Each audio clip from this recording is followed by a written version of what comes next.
vive su infancia en medio de una hambruna. Su madre no puede cuidarlo, por lo cual queda el cuidado de su familia paterna.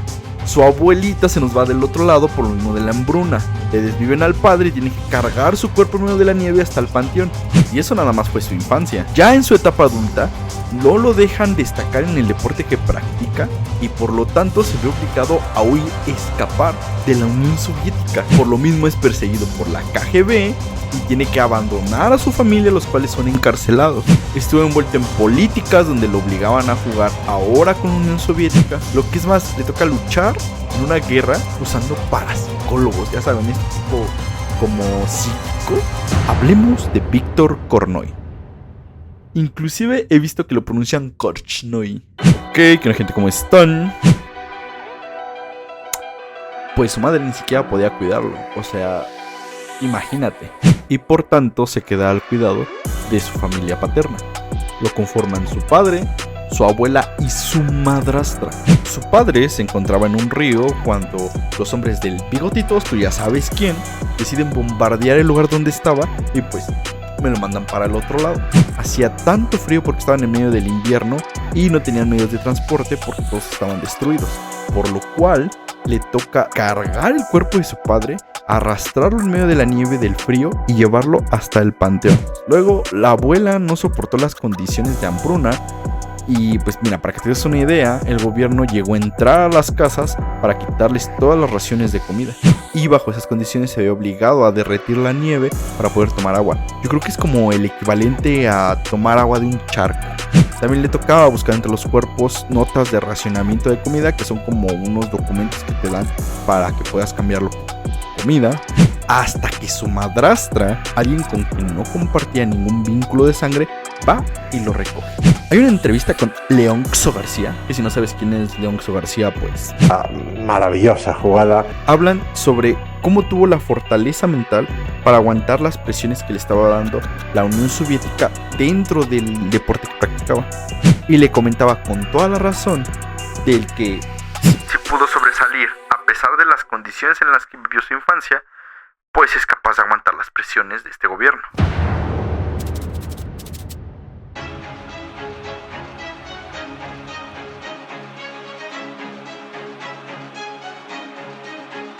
Él comenzó a destacar mucho como ajedrecista en su país. Porque no te dije, es ajedrecista. Pero resulta y resalta que en ese entonces los jugadores más fuertes se encontraban en la Unión Soviética. Sobre todo porque este juego / deporte / arte resalta mucho la inteligencia lógica de las personas. Y es por esto que fue usado como bandera para destacar la superioridad del comunismo. Por ello, los soviéticos se hacían esta pregunta: ¿cómo podemos recuperar el honor tras la derrota de Spassky? Lo que no te he contado es que ellos perdieron la corona ante un estadounidense. Pero nos estamos desviando. La respuesta estaba en dos candidatos. Por una parte estaba Karpov y por otra parte estaba Kornoy, nuestro protagonista. Había muchos detalles que analizar, pero uno de los más determinantes evidentemente era la edad. Karpov era 20 años más joven que Korchnoi. Uno pensaría que en un deporte donde no se necesita correr, brincar o hacer un esfuerzo físico muy grande, la edad no importaría. La cosa es que en el ajedrez influye mucho la resistencia física. A pesar de ser un deporte mental, la concentración está muy relacionada con la condición física de la persona. Entonces los que son más jóvenes tienden a ser más enérgicos y eso se ve reflejado en sus partidas. Son más complejas, son más dinámicas, aparte entretienen más al público. Entonces Karpov recibiría total apoyo del gobierno para destacar mucho más que Korchnoi. Es más, le prohibieron jugar juegos en el extranjero. Esto claramente le generó un disgusto. Pero bueno, en 1976 fue invitado a un torneo en Ámsterdam y tras coronarse campeón, aprovechó un descuido de la KGB que lo estaba vigilando y salió corriendo, tomó un taxi y pidió asilo político, donde el gobierno de Países Bajos se lo concedió. Y después de 2 años, logró la ciudadanía suiza. Y es aquí donde comienza el escándalo.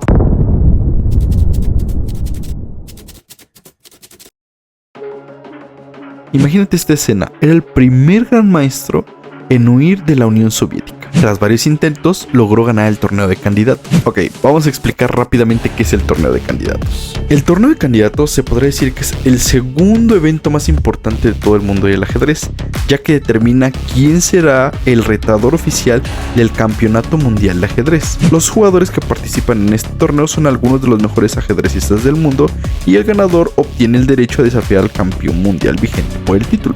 Y pues mira, los formatos han ido cambiando a lo largo del tiempo. En ese entonces, los candidatos jugaban entre ellos hasta tener a los 8 mejores. De ahí jugaban cuartos de final, semifinales y la final. El ganador, evidentemente, sería el que disputaría la final contra el campeón del mundo, que en ese entonces era Anatoly Karpov. Yo sé que te dije que era un estadounidense, pero la cosa es que Karpov había ganado antes el torneo de candidatos y cuando le tocaba disputar el match, la pelea contra el estadounidense, no se presentó. Prefirió no jugarlo. Pero ese es tema para otro video. Para poder ganar el torneo de candidatos tuvo que tener batallas dificilísimas contra ex campeones del mundo. Entonces se dio el enfrentamiento donde el héroe de la Unión Soviética tuvo que defender su título contra el traidor. Estaba tan maltratada en la URSS que era la única oportunidad para prolongar mi vida en el ajedrez. Pero las autoridades consideraron mi decisión como si fuera un desertor, y no es correcto, porque yo no era un traidor. Ellos me declararon la guerra y mantuvieron a mi familia como rehenes. Propiamente no estaban encarcelados, pero no podían salir del país y su hijo sí fue arrestado, pero por negarse a hacer el servicio militar. Es más, después se supo que había una plantilla de agentes secretos que estaban dedicados a desprestigiar la vida de Víctor. Incluso había un plan para desvivirlo si las autoridades lo consideraban pertinente. Se estaban haciendo los preparativos para llevar a cabo el match. Para que te des una idea, duró alrededor de 3 meses, las partidas se podían alargar hasta unas 8 o 12 horas y se jugaron alrededor de 32 partidas. Dentro de los preparativos estaban los equipos de Karpov y los equipos de Kornoy.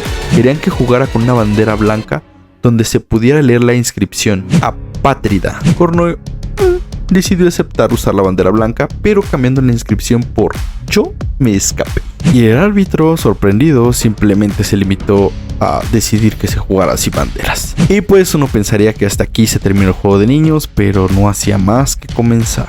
Primero, Kornoy quería llevar una silla ergonómica que se le hacía cómoda, pero los soviéticos dijeron sí, pero si la escaneamos. Entonces la sometieron a rayos X y tú me dirás, ¿para qué? Ellos tenían que confirmar que dentro de la silla no hubiera un artefacto que pudiera ayudar a Kornoy. ¿Cómo que ayudarlo? Ajedrez. Bueno, pues hay varias formas de hacer trampa en el ajedrez. Sacaremos video al respecto. Las reglas estaban fáciles. La cosa es así: el primero en ganar 6 partidas se lleva la corona. Comienza el enfrentamiento y no había mayor problema porque el ajedrez es un juego serio, ¿no? Pues mira, como pelea entre México y Francia, se llevó a cabo la guerra de los yugis. Los grandes maestros podían disponer de que un camarero les pudiera llevar alimentos a su mesa, pero Kornoy se quejó de esto, diciendo que el equipo de Karpov aprovechaba de esto para poder mandar mensajes codificados a través de la comida. No propiamente que estuviera algo escrito dentro de la comida, sino alguien que la comida era el mensaje. Por ejemplo, un yogur puede significar que es momento de ofrecer un empate. Una frutita picada que no se debe aceptar una oferta de tablas. Unos chilaquilitos pueden significar mueve el caballo en esta jugada. Y así 1001 ejemplos.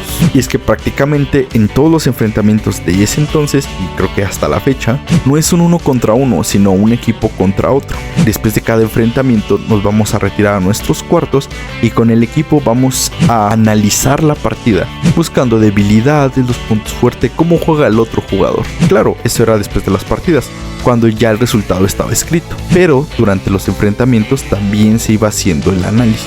Si encuentran la manera de enviarle un mensaje al competidor de lo que ellos están viendo, de las conclusiones de su discusión que pudiera favorecerlo en el juego, claramente lo iban a aprovechar. Y el árbitro en plan: pues bien, si el señor Karpov quiere un yogur, tiene que ser siempre del mismo color, sabor, tamaño y debe ser entregado siempre por la misma persona a la misma hora. Pues bueno, siguieron jugando y de los 7 primeros juegos, los 7 primeros juegos terminaron en el empate. Pero es que en ese enfrentamiento de verdad había 2 tableros. Uno, el del ajedrez, y otro era la guerra psicológica. Y pues, ¿qué crees? No hay guerra psicológica si no hay chismes. Pues a alguien del equipo de Kornoy muy mañosamente se le ocurrió inventar que el papá de Karpov estaba. Hoy en día echas un FONAS, mandas un WhatsApp y confirma la situación en ese instante. En aquellos tiempos, aunque hubiera teléfono, si en el país donde estabas las comunicaciones con otro eran malas, tardabas días en enterar o confirmar una información. Claramente eso le produjo a Karpov situaciones de angustia. Bueno, después de todo esto, uno pensaría que podían centrarse en jugar el match. Pues no, mi reina, ¿qué crees? Que después de eso se disputaría la guerra de los parapsicólogos. También he visto que lo pronuncian parapsicólogos.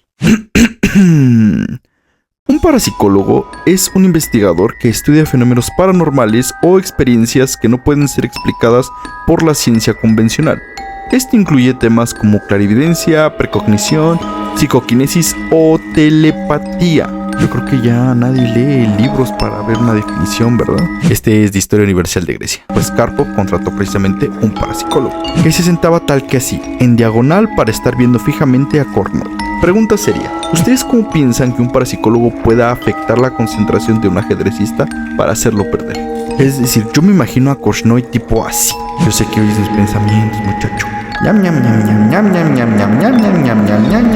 Bueno, pues Kornoy dijo: todos pueden jugar este juego. Así que contrató no uno, sino a 2 parapsicólogos. El problema fue que era de la secta Ananda Marga.